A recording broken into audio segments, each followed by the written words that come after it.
aqui diretamente do nosso cantinho, aqui nesse banquinho que a Madinha gosta de ficar sentada aqui conversando sobre as coisas do Criador. Depois de um tempo pra cá, ela falou: Rubens, o canal Verdade Oculta 2 está quase sem vídeo nenhum lá, novo.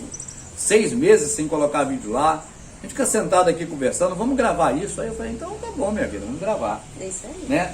Ela que insiste sempre comigo para gravar os vídeos aqui pro canal 2. E eu também gosto, claro, né, amada? O Verdade Oculta 2 é tão antigo quanto o 1. É né? verdade. E aí nós estamos aí nessa proposta. E agora tem a questão dos estudos. Certo. Vamos estudar os estudos bíblicos. Na vinheta da nossa série Você Precisa Ler de Novo, aparece lá, né? Estudos bíblicos fraudulentos, ou... É verdade. Tem alguma coisa assim lá na vinheta. Mentirosos. Mentirosos, né? Então vamos ver como eles enganam as pessoas também, não só através de pregações, de músicas, Mas estudos. mas estudos bíblicos também. Separou um para nós aí, amada? Estudo? É. Vou ver. Vamos ver aqui o próximo estudo bíblico. Eu acho que é sobre a questão da casa na areia, né? Certo. Na casa na areia. Vamos lá então para a gente poder fazer mais esse apanhado e tentar auxiliar você a entender as coisas do modo correto, que é o modo que está aqui, ó, na Escritura. Certo. Tá certo? Vamos estudar o estudo bíblico.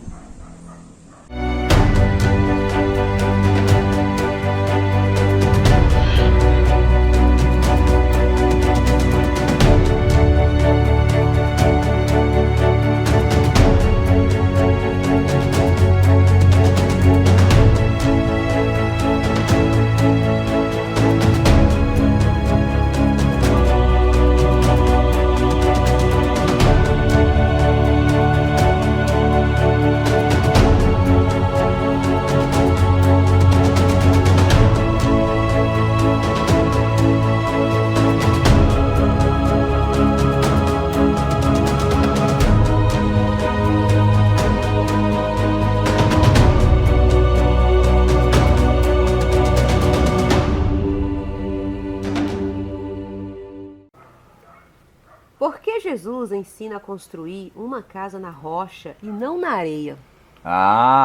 Então hoje o autor do estudo vai explicar para nós a respeito da casa firmada na rocha e não na areia. Certo. Então vamos lá, vamos ver depois o que é a rocha e o que é a areia. Aqui no caso dessa página já está no estudo 34. Não sabemos quais eram os anteriores. Está no 34. Só desse site aí, né? Só desse site. Vamos ver então. Guia prático da vida cristã. Você já construiu a sua casa? Vamos lá. Versículos chaves. É o que está aqui.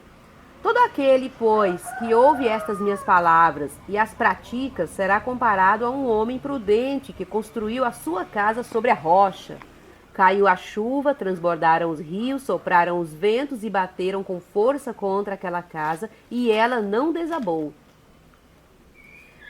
porque tinha sido construída sobre a rocha. Todo aquele que ouve estas minhas palavras e não as pratica, será comparado a um homem insensato que construiu sua casa sobre a areia. Caiu a chuva, transbordaram os rios, sopraram os ventos e bateram com força contra aquela casa, e ela desabou, sendo grande a sua ruína, né? Quando Jesus acabou de proferir estas palavras, as multidões, né, que estavam maravilhadas com sua doutrina, porque ele as ensinava como quem tem autoridade e não como os escribas. Certo. Aí está aqui, Eram Mateus. hipócritas, né? Eles falavam e não praticavam. Isso, aqui é Mateus. Mateus qual? Mateus 7. Vou pegar aqui para mim acompanhar aqui. Acompanho. Sim, acabou? Continua aqui lendo? Não, você vai ler aqui. o estudo, claro. Ah, sim. Continuando. Agora é o estudo, rapaz. Jesus termina o Sermão do Monte com uma parábola. Parábola é uma narrativa alegórica que transmite uma mensagem indireta por meio de comparação ou analogia. O rapaz explicando, né?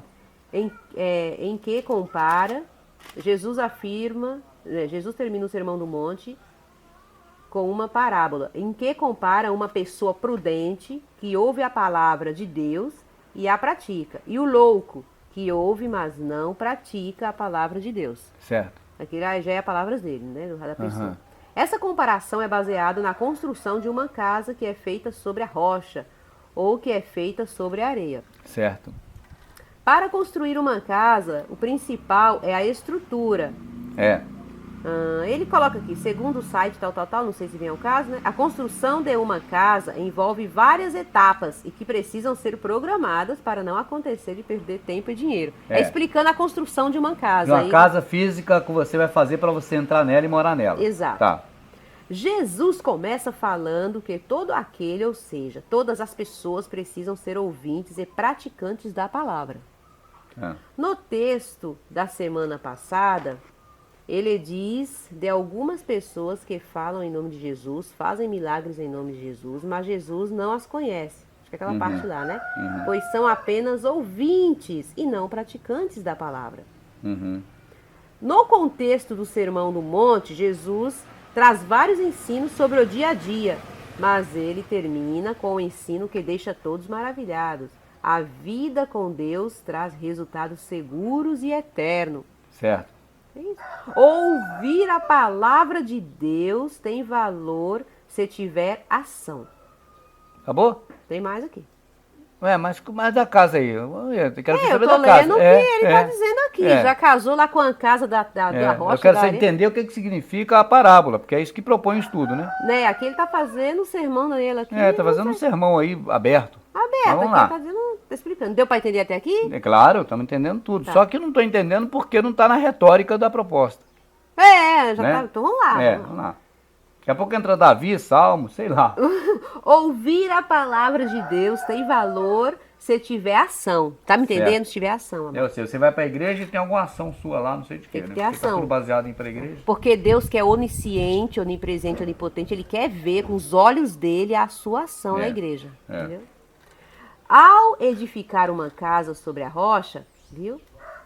Que é Cristo, por mais embates, dificuldades, lutas, sofrimento, perseguições, aflições que alguém passe, a casa não cairá. Será que é disso? O Messias falou de vida terrena? De você ter uma vida aqui tranquila na terra, um plano de segurança familiar? Ou o Messias só falou de vida eterna? Minhas palavras são espírito e vida. Vida eterna? Que está dizendo que estando Tá meio estranho, não tá? que estando com a casa na rocha, que a rocha é o Cristo. Vai ter, o Messias falou, no mundo tereis aflições. Que está falando Não que... cuideis vós, que o amanhã será melhor que hoje, porque amanhã trará seu próprio mal, basta-nos o mal de cada dia. Aí quando ele fala, ao edificar uma casa na rocha, que é o Cristo, a rocha, né? Por mais embates, por mais dificuldades, essas coisas todas que tivemos, a casa não cairá. Ou seja, se você for um evangélico fiel, ir lá ouvir a palavra de Deus e praticar o que eles mandarem, a sua casa não cai, você não tem problema na vida. Não sei se é isso que o Messias falou nunca na vida dele. Eu não sei também. Mas vai, amado. Vamos continuar. Por mais que venha a chuva, transbordem os rios e soprem os ventos, a casa não será abalada, porque Cristo é o centro. Vai. Não é fácil muitas vezes, pois há um adversário que sempre está procurando um jeito de derrubar a casa. Mas o Senhor prometeu que estaria com seus discípulos até o fim de tudo.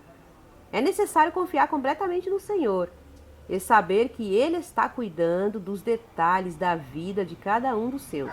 É muita falácia e mentira, gente. O Criador cuida de nós, dando saúde e vida, como Paulo falou. O resto é você que corre atrás. Por outro lado, aqueles que ouvem e não praticam a palavra de Deus, já sabe o que é praticar a palavra de Deus. É ir para a igreja e ser um crente fiel. No conceito evangélico, né? Que não praticam a palavra de Deus, quando vier as tempestades da vida, as lutas, e não estão firmados sobre a rocha, mas construíram a casa sobre a areia, uma edificação fraca, a casa vai desmoronar, por mais bonita que seja. Mas a gente vê tanto evangélico, infelizmente, numa situação, né? O mal, a situação, a dificuldade atinge a todos, né? A todos, amado. A opressão do sistema, a falta de grana, a dificuldade de trabalho, atinge a todos. Saúde, Isso morte. não existe um plano de proteção para o evangélico porque está na igreja. Isso é uma falácia.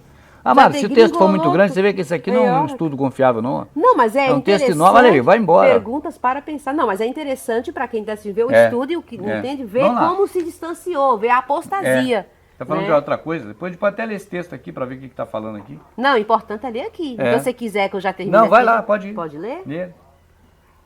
Aqui, ó. Cadê agora? Peraí. Firmado sobre a rocha, tal. Tá. Por outro lado, aqueles tal, calma. Como é importante todos os que ouvem a palavra de Deus seguir a direção segura dela.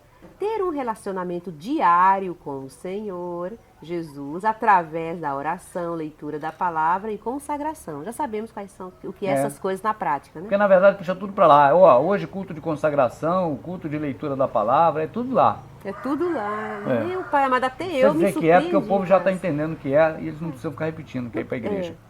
Quando Jesus termina de pronunciar o seu sermão, todos ficaram maravilhados, porque ele ensinava com autoridade, e não como os escribas, né? Aí ele fala aqui no conhecimento dele, ó, os escribas eram os profissionais que tinham a função de escrever textos, registrar dados numéricos, redigir leis, copiar e arquivar informações. É nada, os escribas era que escrevia as cópias do Tanakh lá, da Tá Bíblia dizendo da que é isso época. aqui, ele colocou Vamos dizer assim para parênteses. entender da Bíblia. Nada, falsificava tudo lá. Falsificava tudo. Lá na sinagoga. Esses eram os escribas. Pô, ele falou tanta coisa aqui, redigir, total, tá beleza. Vamos lá. Que eram apenas conhecedores da lei e não viviam a palavra na prática. Eles conheciam a lei de Moisés, escrevia sobre a lei de Moisés e não vivia nada nem da lei de Moisés. Aí tudo bem, porque é isso mesmo. Certo. Os escribas. Mas não é porque era um escrivão da polícia, igual hoje, um escrivão do cartório. Não era uma coisa desse tipo. Era da religião judaica, Certo. da lei de Moisés. As palavras... Os líderes religiosos, eles escondem isso, né? Agora eu peguei no engate aqui. Pegou no tranco. Peguei no tranco.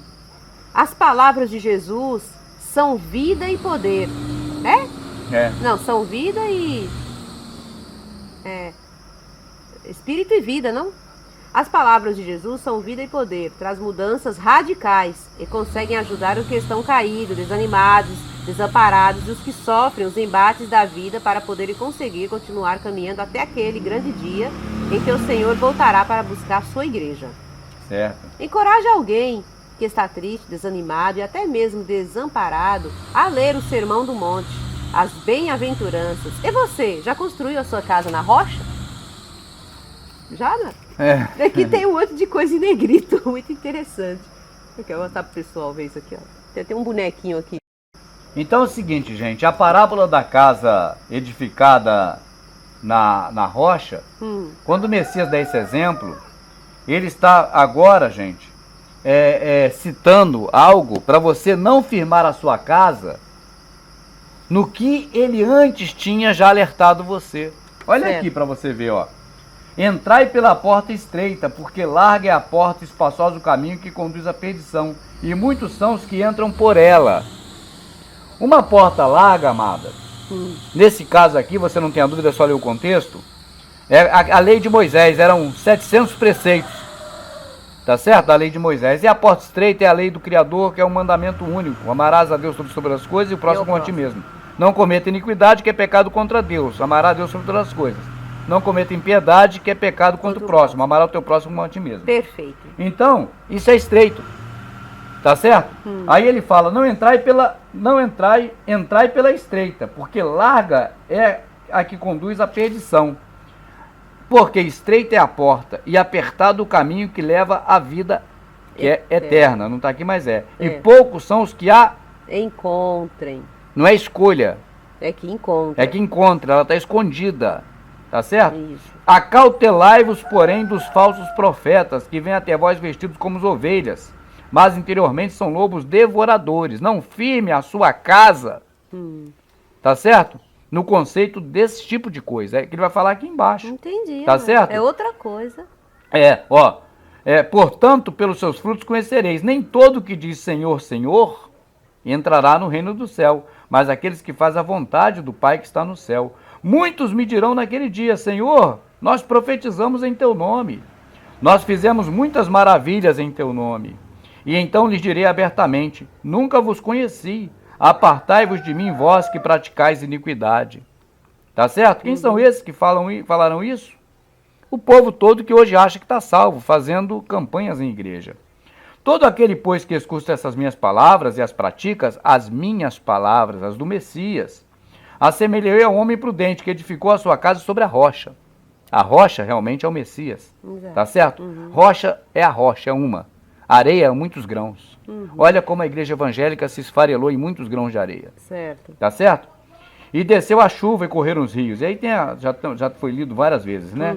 E aconteceu, questão de Jesus no discurso, a multidão admirou da sua doutrina, porque ensinava como tendo autoridade e não como os escribas. Então, amado, o que o Messias está dizendo na prática é que não... se você ler o texto anterior, gente, você pode até ler e deve ler, porque você vai ver do que eu estou falando. Ó, guardai-vos de fazer as vossas esmolas diante dos homens. Quando der esmola, não faça tocar trombeta diante de ti, como fazem os hipócritas nas sinagogas, os líderes religiosos. Tá Vamos vendo? ver, segura aí, vamos ver se você começou bem antes do 7. No 6. Você começou no 6 agora. Vamos ver Ele se tá no falando 6 disso. se o Messias vai falar pra gente o que o estudo bíblico disse. Não vai, que não. é sobre as calamidades da vida, Não. sobre as intempéries, sobre, né, os problemas que a gente vai ter aqui. Todos vai ter, seja evangélico ou não, todos nós vamos passar por ele. Vamos ver. Na linguagem do estudo, a pessoa está se referindo a você não ser crente, passar problema ou comprar um crédito de vida, de melhor vida aqui na Terra, pagar esse crédito sendo crente. A verdade é essa, né? É contratar um plano de salvação, de alívio espiritual. Que é ser crente, é isso aí. Agora, o Messias não fala nesse contexto.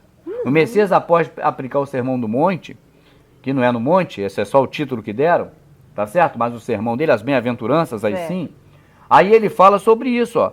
Quando deres esmolas, não façais tocar trombeta diante de ti, como fazem os hipócritas nas sinagogas e nas ruas, para serem glorificados pelos homens. Em verdade vos digo que esses já receberam o seu galardão. Mas quando você der esmola, que não saiba a mão esquerda o que a direita faz, para que a tua esmola seja dada ocultamente, e teu pai que vem em segredo te recompensará. Olha aqui agora, ó. E quando orares, não seja como os hipócritas, pois se comprazem orar de pé na sinagoga. Tá vendo, amada? E nas esquinas, para serem vistos pelos homens. Em verdade vos digo que estes a receberam o seu galardão. Ali na hora, os aplausos. Né? Mas tu, quando orares, entra no teu quarto, fecha a tua porta após si. Ora teu pai que está em oculto, e teu pai que vê secretamente te recompensará. E aí segue. Não useis de várias repetições como gentios, que pensam que por muito falarem serão ouvidos. O que mais se vê aí dentro é repetição, lendo textos e mais textos? Então, quando ele vai, amada, falando sobre isso, você vê que ele faz uma menção aos hipócritas da sinagoga. Cara, hipócritas da sinagoga eram os líderes religiosos da época dele. Ele faz uma menção aos líderes religiosos. Aí depois que ele vai falando, tá certo? É que ele diz isso. Para você não entrar por essa porta larga, mas procurar. A larga não precisa procurar. Tem um monte. Você não entra nela, que ela é areia. Certo. É um monte.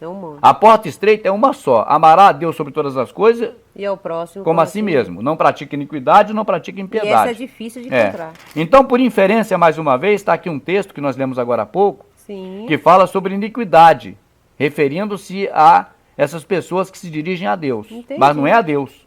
Ó, em teu nome expulsamos os demônios, em teu nome fez maravilha. Não é o nome dele. Ele fala, eu nunca vos conheci.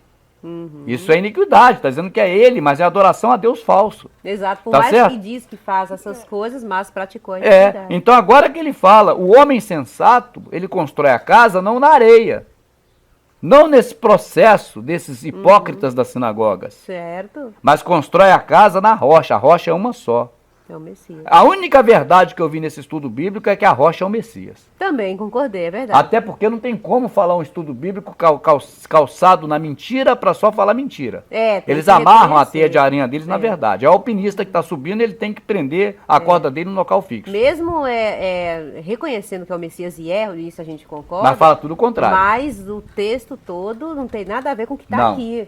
É para chamar você para ser um crente fiel dizimista na igreja. Você vai perceber isso vendo de novo aqui, ou lendo esse estudo na sua casa mesmo, o estudo deles. Você procura na internet e você vê, né? Agora, o que o Messias falou, gente, está aqui na Escritura. Todo mundo tem a Escritura hoje. Era ruim na época que não tinha, mas a Igreja Católica guardou para nós a Escritura, ainda bem. A mamãe, né? A mamãe guardou. É uma coisa que o evangélico não sabe reconhecer, né? Mas a mamãe guardou para nós, a Igreja Católica. Quando eu falo mamãe, não é porque é minha mãe. Não. Estou falando é a mãe do protestantismo. Né? Ela ama. A mamãe dos protestantes. Então é isso aí, gente. Até o próximo encontro. Tá bom, amadinha. Tem mais alguma coisa ou não? Não, sobre esse assunto, tá ótimo. Até o próximo.